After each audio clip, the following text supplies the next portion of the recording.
মা, বিমলদার বাড়ি কোটার দিকে তো মার কথা ভুলে গেছি। আরে ও পড়লো ভাই, পুকুরটা কোথায় ওটা বলবে কি এবার? যেখানে পুকুর সেখানেই। সামনে একটা পুকুর। সামনেই পুকুর। এই প্রাইভেট জিনিস আর দিবি না। আমি বাড়ি চিনি, দিয়ে আসছি। যেখান থেকে এক পাও নড়বি না, চুপচাপ দাঁড়িয়ে থাকবি।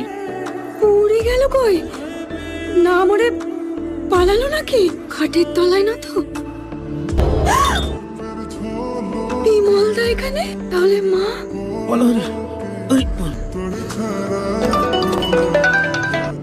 মায়ের দিকে খেয়াল রাখবি। হ্যাঁ, ট্যুর থেকে ফিরে এসে যদি মায়ের শরীর খারাপ করেছে না, তোকে পুলিশে দেবো। পুড়িয়ে মরলো। আর ওই গাধার বাচ্চাটার দৌলতে বডিটাও জ্বলে গেল। কি হলো লটারি পেয়ে? সে তো জেলেই পৌঁছতে হবে।